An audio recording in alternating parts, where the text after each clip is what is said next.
Hello there everybody, this is Alex from Hardcoin Guys, bringing my guide for Metroid Dread 0% items on Dread difficulty. Today we're doing part 18, entitled Space Jump. This should be the correct part, along with the correct video, I'm pretty sure.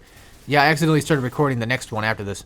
You see that little orange ball that dropped there, right below where the bomb thing was? Yeah, that's what you want to watch out for. That's basically almost a screen nuke, practically, in this point. Because we're playing on Dread mode, you know, it pretty much ends up being kind of like a screen nuke. It's like those little ice bats that you fight later on that, or earlier on, I guess I should say, where they just kind of explode if you don't parry them. Yeah, don't want to deal with those. So if you see that roaming around and one of those guys drops a firebomb thing, just avoid it. You don't need to go down. I was just being kind of silly. And then for this guy right here, this guy is very, very obnoxious. You can only mainly attack him while he's using his electricity, and while he does not have electricity on him at all times. So really, it's just more so a careful planning thing. I would say just outright avoid him and jump over, but then you got the fire guy that kind of stops you from doing that. So unless you take out him, it's going to be kind of hard to get through the octopus guy. So there's that. But yeah, now that we have Storm Missile, we can finally make our way through Storm Missile doors. And this will actually contain a boss fight, which I'm going to show real quick. There was a guy down there, just parry him, kill him. Or if you're like me, just die. But basically, do the same thing you do with a skew, where you start on the far right side before you enter the door, and then you're going to want to Shine Spark, and you're going to want to keep that active for at least one of these guys. Mainly, more so likely the first guy. And you're going to do a ton of damage to him, too. So it's very nifty.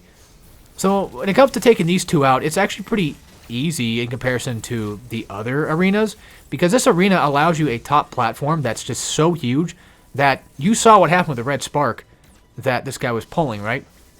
So when he does that, it's almost hard for him to reach all the way to me, and gives me plenty of time to get away and just outright avoid him by using, flash shift. So really, realistically, just stick around one side, and then, of course, when you got two of them at once, just make sure you focus on one at a time. Because typically, somebody's probably charging or something, or someone else is probably somewhere, like on a different platform or whatever. They have to take their sweet time getting up there. But typically, you'll never have to fight both. And if both get on the platform at the same time, the top platform specifically, then that's a good sign to run. Because you want to try to get them away from each other. Give yourself some breathing room between the two, because they have to not necessarily fight over who gets to fight you, but more so they have to make their way to get to you sometimes, and they sometimes take a different route, because there's already a guardian guy there, already a Chozo guardian statue thing. Whatever they particularly are, I always forget which one of the two.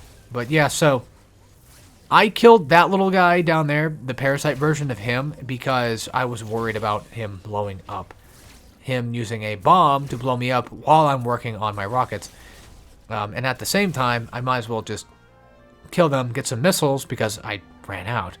And that's the problem with 0% items, is if you end up like me, and you end up having to Storm Missile, you're wasting all of your items, all of your, your missiles, basically doing that. So now we finally have Space Jump, and how Space Jump works is pretty much the same way that Spin Boost works. So you see how those little markers are there in the water? Yeah, those are there to kind of tell you the timing on when to jump. Basically, my best advice for jumping is, once Samus reaches the height of her jump, she's going to start slowly coming back down, right? That's when you want to tap A again. That's how it works. That's how the timing usually is. You just jump, wait, and then you jump, wait, jump, wait. Basically how it works. It's not a mashing jump type thing or anything like that, so it's just a timing based thing. Now, technically you could probably theoretically get away with mashing a little bit, but it's safer and easier just to not do that and just try to, effectively go about your business. Now that we have Space Jump, we can make it back to, since I think we're already technically in Gavorn. I mean, we are now. Yeah, I think we took the elevator here. Nah, either way. So you want to get back to Barinia via the teleporter. That's kind of the idea, because on the left side is going to be a plasma door, and then we're going to want to go ahead and open that, because, well, we can't go right, so there's that. We have to open it via this way, and I'm just going to head up to a save room, because I was looking for one. I would have continued on, but we already got the upgrade. Might as well just move on to the next. power suit upgrade in the next video. So I'll see you all then.